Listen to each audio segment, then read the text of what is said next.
Hello दोस्तों, आप सभी को मेरा नमस्कार। आज हम पार्ट 3 में पॉइंट नंबर 21 से पढ़ने वाले हैं। चैप्टर का नाम तो आपको पता ही है।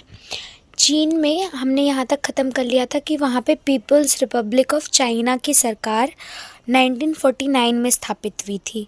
फिर 21 पॉइंट में हमें ये बताया जा रहा है कि चीन में 1965 से 78 के बीच का जो काल था वो समाजवादी व्यक्ति की रचना का था, जिसमें एक ऐसे व्यक्ति की चाह हो रही थी जो समाजवादी हो।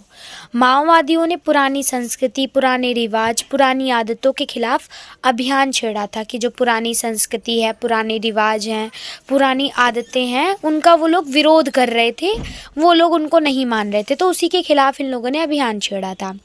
फिर 22 बिंदु पे आते हैं कि चीन द्वारा अपनाए गए आधुनिकीकरण के तरीके क्या क्या थे। तो देखो, पहला तो यही था कि जो कम्युनिस्ट पार्टी यानी साम्यवादी दल था उसका कड़ा नियंत्रण था।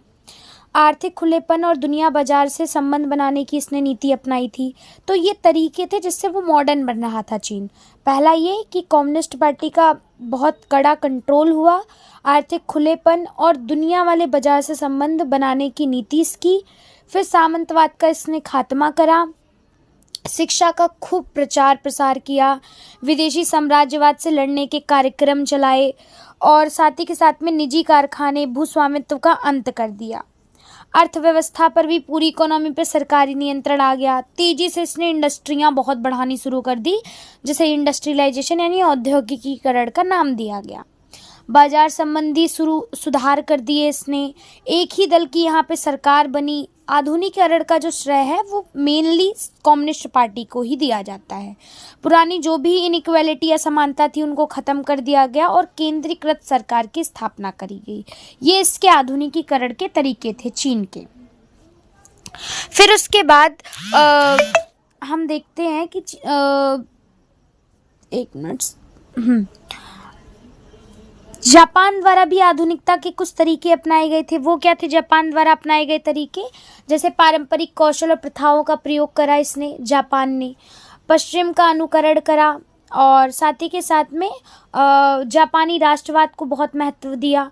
निष्ठावान नागरिक बनना, इस पे बहुत जोर दिया कि मतलब ऐसे सिटीजन बनो जो बहुत ईमानदार हो, और राजा के प्रति वफादार रहने की शिक्षा दी इसने।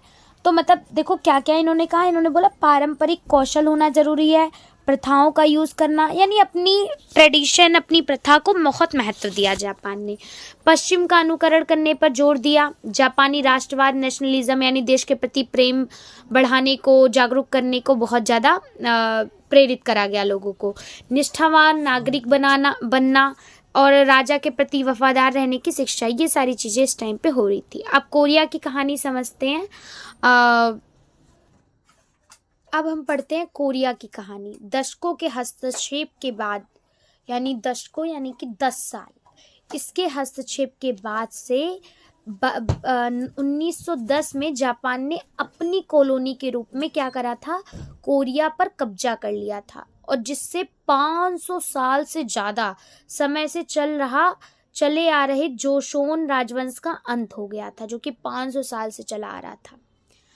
फिर उसके बाद आज़ादी के इच्छुक कोरियाई लोगों द्वारा जापान के खिलाफ प्रदर्शन किया गया। भाई वो लोग भी चाहते थे कि आज़ादी उन्हें मिले, तो इसीलिए जापान के खिलाफ उन्होंने प्रदर्शन करना शुरू कर दिया और एक अस्थायी सरकार की स्थापना की और कैरी याल्ट और पोट्सडाम जैसे अंतर्राष्ट्रीय बैठकों में, यानी मीटिंग होती थी इंटरनेशनल लेवल की, उसमें अपील करने में अपने प्रतिनिधि मंडल भेजे। कैरी याल्टा और पोट्सडाम जैसे, यानी यही वो दोनों व्यक्ति थे। इन इंटरनेशनल लेवल पे मतलब कोई भी बैठक होती थी उसमें अपने एक रिप्रेजेंटेटिव के रूप में उन्हें भेजा जाता था। इन लोगों को 2 लोगों के नाम हमें दे रखे हैं, क्योंकि ये लोग भी चुके थे इन्हें कि जल्दी से जल्दी इन्हें आज़ादी मिले।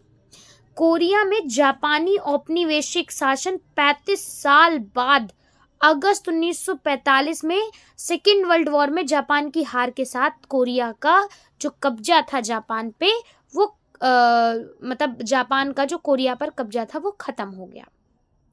जब सेकेंड वर्ल्ड वॉर में जापान हार जाता है तो उसने जो कब्जा कर रखा था कोरिया पे, वो भी अब कब्जे से कोरिया छूट जाता है जापान के। और जैसे ही इसको मुक्ति मिलती है, मुक्ति के बाद कोरिया को अस्थायी रूप से 38वीं समानांतर रेखा में 2 हिस्सों में बांट दिया जाता है। तो एक बनता है उत्तरी क्षेत्र में सोवियत संघ और दक्षिणी क्षेत्र में यूएन द्वारा संचालन किया गया। एक में तो एक तो सोवियत संघ के द्वारा, एक यूएन के द्वारा संचालित करा गया। तो उत्तर और दक्षिण कोरिया में ये अलग सरकारें यहाँ पर बन जाती हैं और विभाजन स्थायी रूप से स्थापित यहाँ पे हो जाता है। तो यानी एक बनता है उत्तर कोरिया और एक बनता है दक्षिण कोरिया, यानी नॉर्थ कोरिया और साउथ कोरिया। कोरिया की कहानी अब आप लोगों को समझ में आ गई होगी। धन्यवाद। इसी के साथ इस वीडियो को यहीं पे समाप्त करते हैं और बस एक लास्ट और वीडियो बनेगी इस चैप्टर की, देन ये वाला पूरा चैप्टर ख़त्म हो जाएगा।